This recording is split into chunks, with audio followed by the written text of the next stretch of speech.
In this video, I'll be talking about another example in which we use shooting method to solve steady-state heat conduction in one-dimensional rod. So basically, the differential equation for heat transfer or heat conduction in a rod is written by the second derivative of temperature with respect to the position plus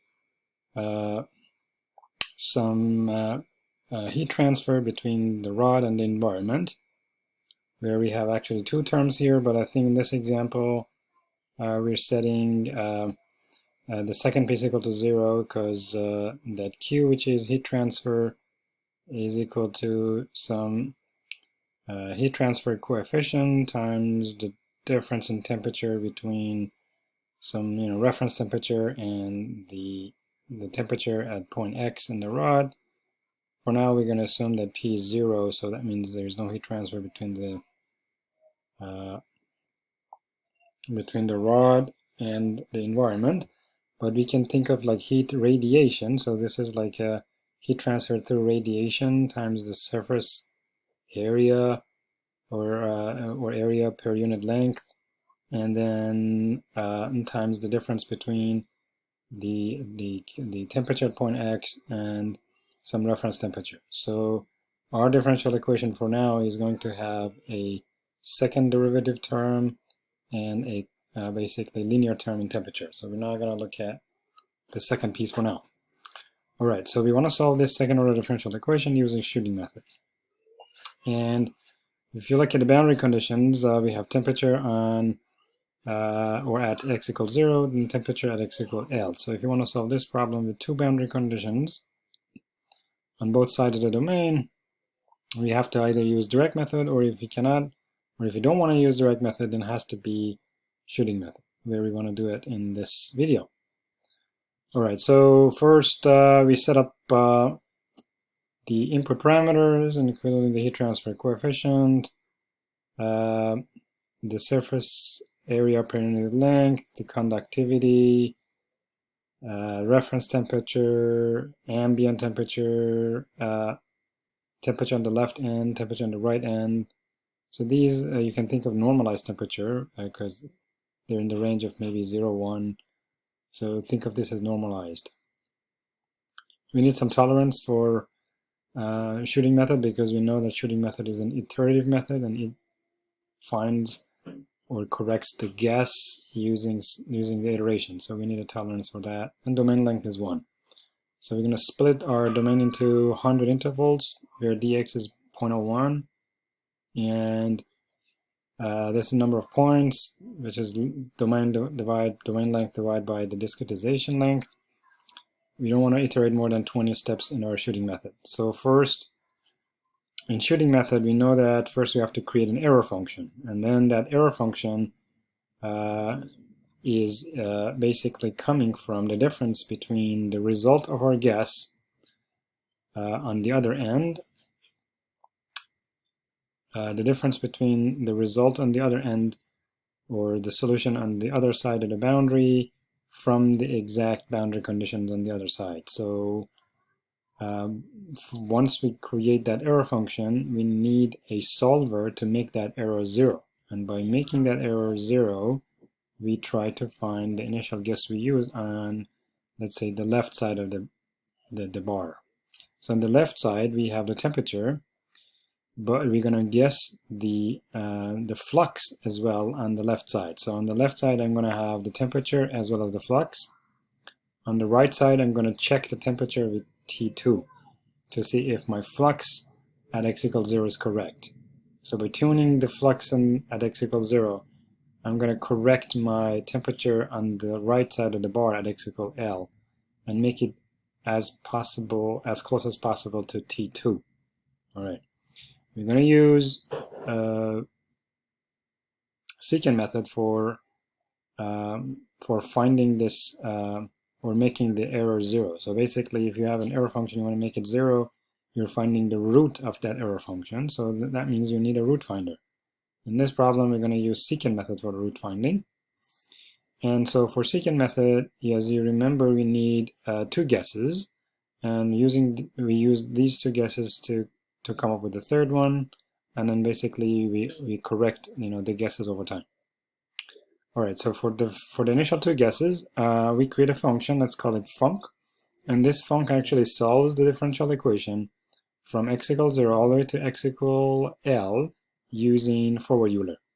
So if you look at the func function, so this is func function, input parameters, so these are like given h, heat, conduction parameters, surface area per unit length, conductivity, flux. So these are all constants. T naught is the temperature on the left end at x equals 0.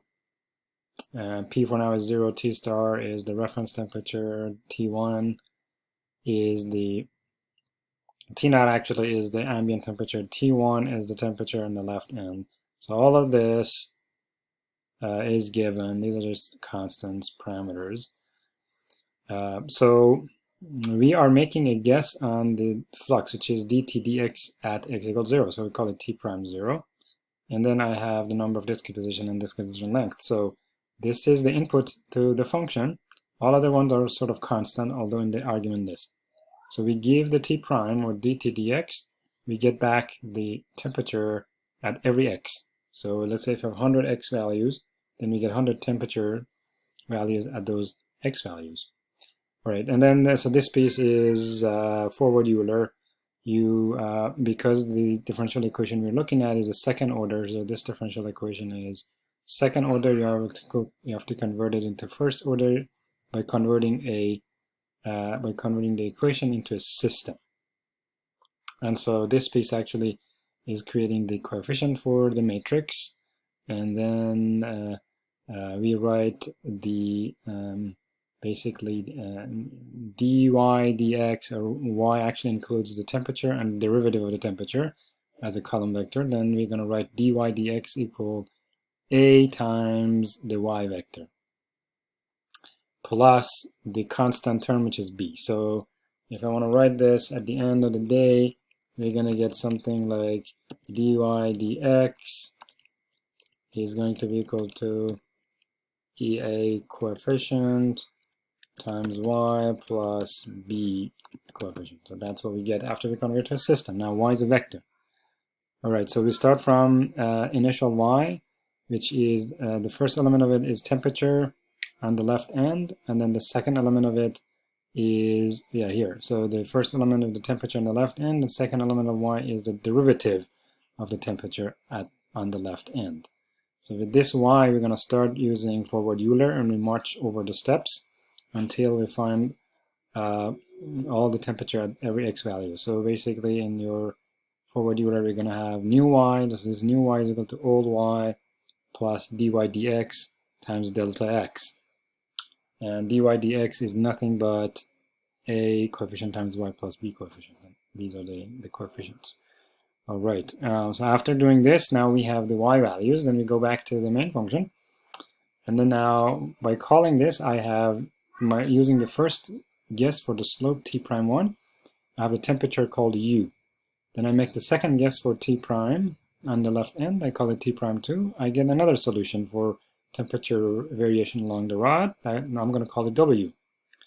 Then I have to compare the u and the w to see if they satisfy the criteria for secant method. Remember, for secant method, the two guess values should come up with a function whose sign changes from one solution to another. So if I have two trials of this function, u and w, and then I compare the u at the right end, so that's u at the right end, that's w at the right end, I compare both with the temperature on the right end, and then we multiply them together.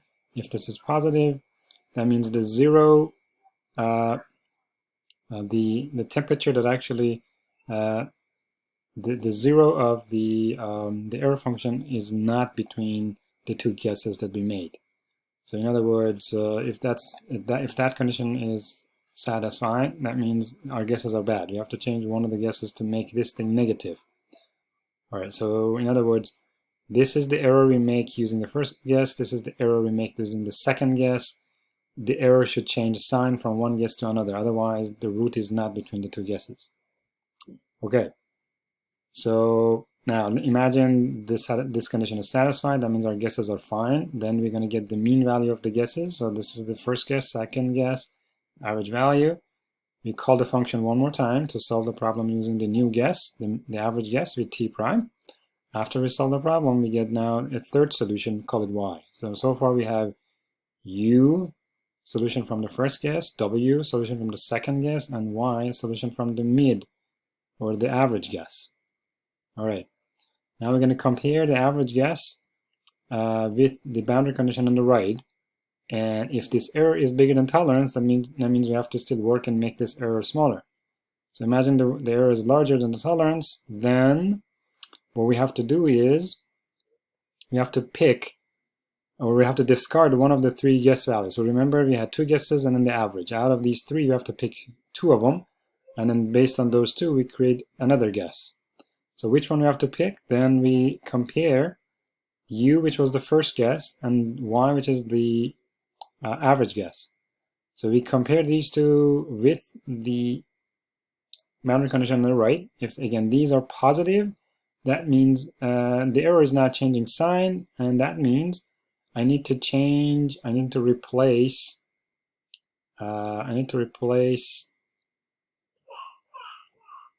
I'm sorry, if this is negative, that means they're changing sign, so I have to drop my second guess. So t prime 2 will be dropped, and I'm going to replace t prime 2 by the average t prime.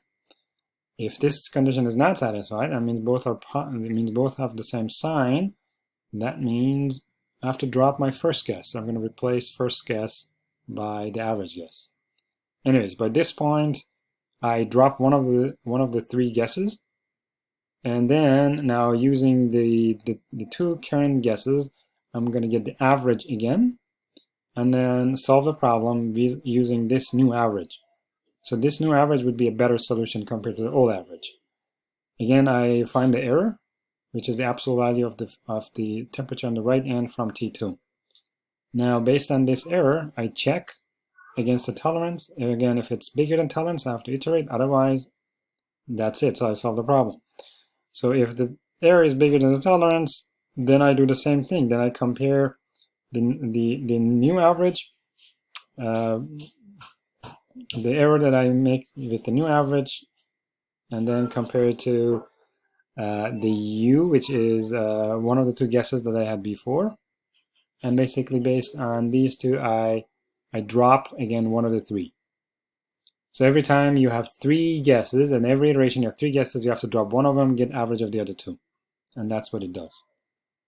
Okay, so this line, I skipped through it. This is just to have different colors when I draw the curves. So based on the number of iteration, I want to make a curve from, let's say, changing from red to blue. So when the iteration is 0, then the color, so this is the red, green, blue tone of the color. So if iteration is 0, then this is going to be red. If iteration is the maximum or called to maximum iteration, then this is going to be 0, 0, 1, which means blue. So the curve that I'm going to plot down the road is going to change from red to blue. Anyway, so after it converts, then I just get the solution and plot. The solution would be whatever you find from the final guess, or the average of the final guesses. All right, that is it. So let me run the script and see what's going on in here. So okay, so you see that it goes through about 17 iteration, and the error goes down. The error is the difference between the temperature I calculate on the right end and the true temperature on the right end, which is a boundary condition, and that error is going down to almost 10 to the minus 6. This one is the flux, is the guess I'm making on the left end at x equals 0. So initially I started at 2, and it goes down to about 1.8. Now if you look at the curves, so red was the first guess, and it's going oscillate around the blue until it reaches the blue, which is the final distribution of the temperature against x. So y is the temperature, and x is the x values along the rod. So I hope this was useful. And thanks a lot for watching.